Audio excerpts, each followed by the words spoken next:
네, 정부와 여당이 사립유치원 비리 근절 종합대책을 발표했습니다. 사립유치원 비리에 무관용 원칙을 적용해 엄중하게 대응하겠다는 입장입니다. 네, 또한 사립유치원의 회계 투명성을 제고하기 위해서 국가회계 시스템인 에듀파인을 도입하기로 했는데요.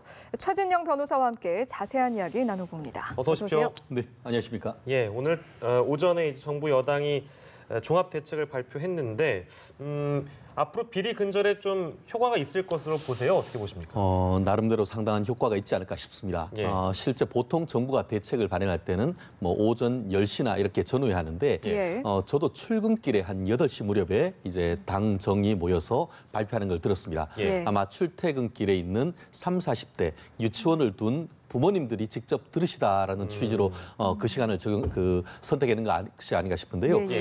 말씀하신 것처럼 현실적으로 지금 보면은 뭐 이런 문제가 있으면은 집단적으로 휴원하겠다, 내년 예. 원생을 뽑지 않겠다 그런 것부터 해서 예. 지금 뭐 회계 이 부분에 대해서도 투명하게 하는 거에 대해서 거부하는 듯한 그런 모습이 보이는데 예. 가장 지금 보면은 그 부모님들이 걱정하는 것이 내년에 원화를 안 뽑으면 어떡하냐 했는데 그래서 가장 큰 그 첫 번째 대책으로 그 휴원 압박에 대한 제재 강화 이런 것들을 얘기를 했고 그 예. 이외에도 유치원생을 그 국공립 유치원 그 학급을 늘린다. 예. 그리고 또 회계 투명성을 강화하고 설립자의 자격 결격 사유를 강화하고 또 유치원의 법인화 이런 것들을 해서 대형화를 유도한다. 이런 5가지 그 대책을 마련했는데 예. 나름대로 짧은 시간이지만 비교적 어떻게 보면은 그 학부모 눈높이에는 비교적 맞았다. 그것을 알 수 있는 것이 그만큼 이와 같은 것에 대해서 그 유치원 총연합회에 대해서는 굉장히 반발하는 모습을 봤어도 예. 굉장히 강력한 대책이면 틀림없는 것 같습니다. 예. 알겠습니다. 일단 대책 내용을 하나하나 살펴보면 이제는 사립유치원에도 에듀파인이라는 국가회계 시스템을 사용하게 만들겠다라는 내용인 건데 그러니까 이 투명성을 확보하는 게 이제 이 에듀파인을 활용을 하면 공적 자금을 개인적으로 사용할 수 없게 할 수 있는 여건이 조성이 된다. 뭐 이런 상황인 그렇다 한다 하더라도 에듀파인으로 해서 산책하면서 뒤로 뭐 돈을 이렇게 받는다든가 예. 리베이트를 한다고 하면은 그거를 이와 같은 회계 시스템 자체가 규제하기는 쉽지 않습니다. 예. 다만 그 돈이 정해진 항목과 목적대로 사용되는지 이 부분은 지금 말씀하신 것처럼 현재 국공립 유치원에서 활용하고 있는 에듀파인이라는 회계 시스템을 통해서 쓴다고 하면은 쉽게 지원된 돈을 용도대로 구체적으로 샀는지 그에 대한 영수증이 있는지 전자거래가 있는지를 뒤에 영수증으로 처리가 될 수 있기 때문에 예. 한눈에 보면은 그 지역 교육 청에서 예. 쉽게 확인할 수 있다라는 그런 점에서는 예. 어쨌든 지금 말씀드렸던 지금까지 있었던 그 누리 과정을 통해서 1인당 29만 원씩 지원됨에도 불구하고 그것이 주머니 돈, 쌈짓돈처럼 쓰여진 그 부분에 대해서는 비교적 투명하게 세세하게 공개될 수 있다는 점에서는 예. 나름대로 획기적인 그 제도 개선책이 될 수 있을 가능성이 높지 않을까 봅니다. 예, 그 에듀파인은 지금 뭐 공립유치원이라면 다 하고 있는 것이고요. 그리고 지금 이 사립유치원들 대상으로 한 것도 보면 뭐 모든 사립유치원이 다 하는 게 아니고 이제 큰 유치원 그리고 희망한 유치원에 해당해서 이제 에듀파인이 의무적으로 도입된다는 얘기고 기간은 2020년까지고요. 아무튼 이 대책과 관련해서는 또 사립유치원 쪽에서 어떤 얘기를 하는지도 뭐 입장을 밝히겠죠. 근데 이제 중요한 건 이건 것 같습니다. 아까 말씀하신 집단 행동 우리가 문을 닫을 수도 있다 이렇게 하는 집단 행동에 대해서는 엄중한 제재가 들어갈 것이란 내용도 함께 발표가 됐는데 아까 이제 그 장관이 얘기하는 거 보니까 공정거래법 위반 이 얘기를 하더라고요. 그렇습니다. 지금 그 당정청에서 서로 얘기를 하면서 예. 일부 그 민주당에서 얘기했는 것은 이 교육감에서 운영에 대한 제재 명령을 강화하겠다. 예. 예를 들어서 문을 닫는다라고 하면 문을 열어라. 라고 하는 그런 제재 명령을 할 수 있고 그것을 따르지 않을 경우에는 예. 향후에 있는 학급을 사람 모을 수 있는 숫자를 줄여서 학급을 축소하겠다. 예. 그런 행정 제재를 한다라고 했고 예. 유훈의 장관 같은 경우에는 지금 말씀하신 것처럼 공정거래법 26조에 기한 이른바 사용자 단체의 금지 행위 규정에 근거를 해서 예. 결국 쉽게 말하면 직장 폐쇄를 하는 거 아닙니까? 아. 그런 부분을 단체 행동의 일환으로 하는 것에 대해서 강력한 규제를 하겠다. 예. 더불어서 현재 그런 현장에 문제가 있을 경우에는 이 단속반을 마련해 가지고 현장에 급파해서 예. 현장에서 대응할 수 있는 그런 시스템도 만들겠다라고 했는 것 같은데요. 예. 어쨌든 유치원에 보내놓고 직장에 나가야 되는 그런 엄마들한테는 굉장히 좋은 제도가 될 것이고 그 반면에 사립유치원이란 것은 기본적으로 또 사립학교법에 정해졌듯이 사립학교 자체의 특수성이 있는데 예. 이 정도의 어떤 그런 공적 제재를 가하는 것이 과연 사립학교의 특수성에 맞는 것인지에 대한 어떤 반발도 있을 부분이 있어서 네네네. 일단 예. 계획은 내놨지만 실질적인 어떤 제도화하는 과정에 있어서는 그런 미세 조정 이런 부분도 지혜로운 어떤 그 조정이 필요하지 않을까 생각합니다. 예. 예, 알겠습니다. 집단 휴원에 대한 엄중 제재 조치 발표 역시 사실은 학부모들의 어떤 불안감을 좀 상쇄하기 위한 조치일 텐데 사실 또 이제 학부모들이 전부터 좀 요구해봤던 게 국공립 유치원 늘려달라 이거 아니었습니까? 이걸 40%까지 늘리겠다 이렇게 입장을 밝혔는데 뭐 사실은 단번에 이제 늘리기가 쉽진 않을 것 같은데 어떤 식으로 좀 그렇습니다. 가능해질까요? 사실 저도 이제는 뭐 애들이 좀 컸습니다만 예. 애들이 유치원일 때 정말 운 좋게도 저희 둘째, 셋째 녀석이 공립 유치원에 됐어요. 그때 네. 저희 집사람이 굉장히 어깨를 기세등등하면서 내가 네. 이렇게 뽑았다라고 했던 네네네네. 기억이 나는데 예. 그만큼 많은 부모님들은 사립보다 저렴하고 시설도 좋은 국공립 보내기를 바랍니다. 그렇지만 말씀하신 것처럼 아직까지 40%가 채 안 되는 그런 상황 속에서 이번 정부 들어서 이게 매년 그 한 500 그 학급씩 늘려서 한 40%까지는 하겠다라고 했는데 예. 오늘 계획 같은 경우에는 500 그 학급 정도는 부족하다. 이것을 1000학급 정도로 계획보다 2배 정도 늘린다라고 했는데요. 예. 예. 오늘 대책을 봤더니만 구체적인 어떤 액션 플랜으로서는 계획으로서는 아파트 내에 보면은 관리동에 어린이집 있지 않습니까? 예. 그것을 인수를 해서 국공립화로 전환을 하는 그런 계획을 지금 잡고 있고 예. 잡고 있는데 결국 그렇게 될 경우에는 사실 웬만한 그 아파트 단지에는 대부분 다 어린이집이 있는데 그것을 국공립으로 바꿀 경우에는 말씀하신 것처럼 500학급을 넘어서 1000학급까지 하는 것도 상당히 가능하지 않을까 싶습니다. 다만 그와 같은 계획이 있는데 벌써 재원에 관한 것은 이미 올해 거는 다 썼고 내년에 대한 그 예산도 사실상 이미 다 지금 나와 있는 상황 속에서 예. 이와 같은 그것을 어떤 식으로 그 예산을 들여가지고 예. 국공립으로 전환할지 이 부분에 대한 구체적인 예산 플랜이 예산 계획이 나와야 되는 것이 아닌가 생각합니다. 예, 그리고 마지막으로 저희 법인화 얘기를 해보면 사립유치원을 만약에 법인화를 하게 되면 어떤 다 장단점은 있겠습니다만 일단 법인화를 하는 방향으로 추진을 하게 되면 무엇이 좋은 것이고 무엇이 달라지는 것인지 그리고 실제 이것을 도입하기 위해서는 글쎄 좀 마찰도 적지 않을 것 같은데 그건 어떻게 보시나요? 그렇습니다. 이렇게 하려고 하는 이유가 뭐냐면은 예. 일반 그 초등학교, 중고등학교, 대학교는 학교 법인이 있고 법인이 학교를 소유해서 운영하는 시스템입니다. 예. 그러다 보니까 법인 회계와 교비 회계가 주머니가 분리되어 있는 것이죠. 그런데 지금 유치원 같은 경우에는 예.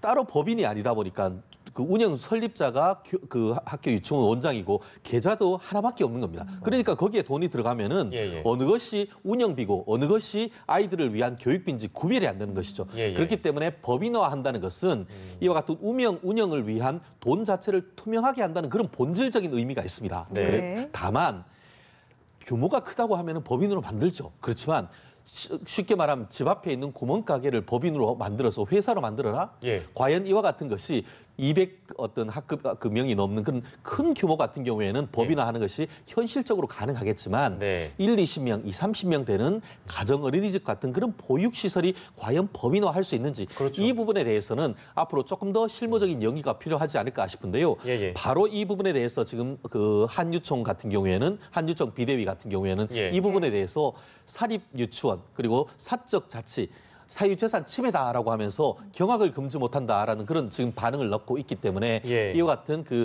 기존 유치원의 법이나 이것이 만만치 않을 가능성이 크고 다만 지금 그 오늘 발표를 보면은 기존에 있는 것 이외에 추후에 설립되는 유치원과 어린이집 같은 경우에는 법인화하는 것으로 유도한다. 이런 식으로 해서 예. 기존의 어떤 기득권 유지 내지는 향후의 어떤 새로운 어떤 신설 유치원에 대한 법인화 이런 것으로 가닥을 잡을 가능성은 있지 않을까 싶습니다. 네, 네. 미세 부분에 있어서 좀 조정할 필요도 있어 보이고요. 앞으로의 상황 또 지켜보도록 하겠습니다. 첫 번째 주제였습니다. 두 번째 주제 영상으로 넘어가도록 하죠.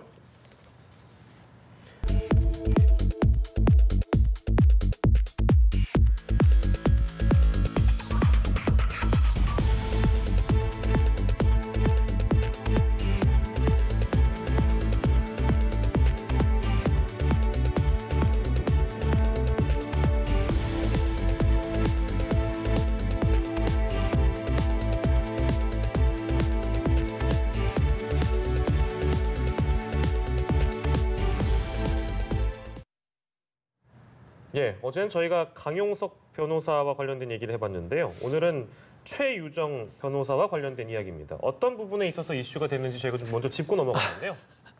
그렇습니다. 사실 이 사건에 대해서 가장 경악하고 분노하는 것은 예. 일반 국민보다 오히려 변호사인 우리들입니다. 예.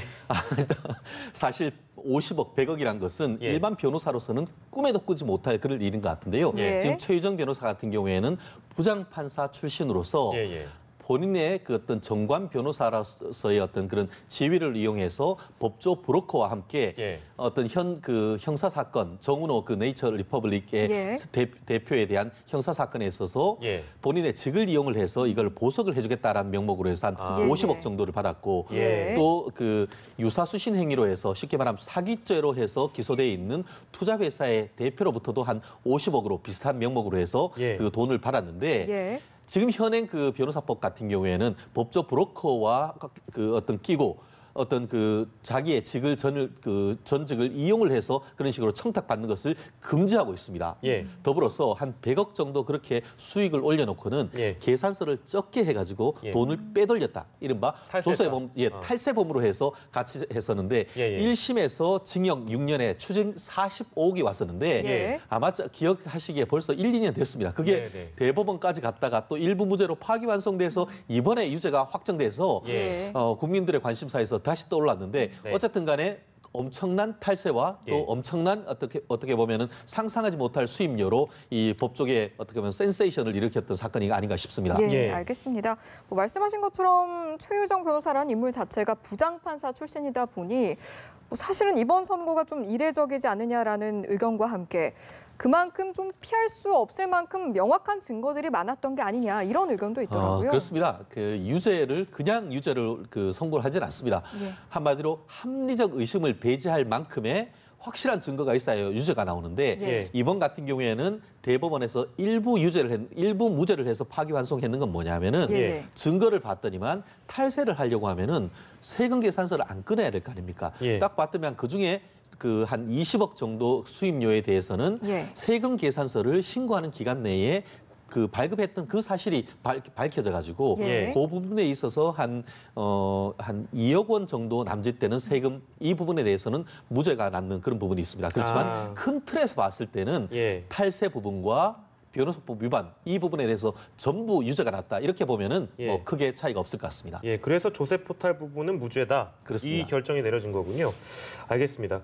저희 사실은 변호사 자격과 관련된 부분은 어제 강용석 변호사 얘기를 하면서 조금 했던 부분이긴 한데 이 최유정 변호사는 이미 변협에서 제명당한 지금 상황인 건가요? 그렇습니다. 실제 그 변호사법에 따르는 변호사 제재 같은 경우에는 영구 제명, 예, 예. 제명, 예. 또 그리고 또 과태료, 네. 뭐 이렇게 견책 이런 부분이 있는데 예. 지금까지 그 한 70년 정도 되는 그 대한민국 그 법조 역사상 예. 영구 제명하는 케이스는 사실 거의 없고 아, 그래요? 이번 그 최유정 변호사 같은 경우에도 예. 유죄가 이제 확정되긴 했지만 네. 유죄와는 별도로 변호사법 위반 사실에 대해서는 사실상 드러났는 부분이 있기 때문에 네. 이미 변협에서 자체 징계로서 제명 처분을 했습니다. 더불어서 어제 그 강용석 변호사 사건에 대해서도 많이들 그 이제 상식적으로 아시게 됐는데 예.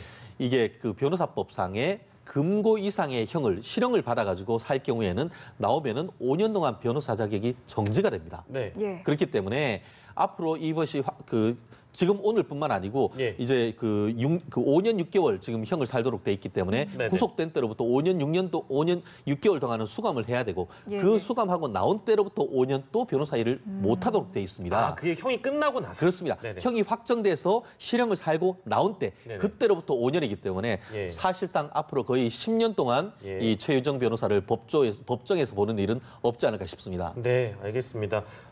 최유정 변호사와 관련된 두 번째 이슈였고요. 저희 마지막 주제 영상으로 넘어가도록 하겠습니다.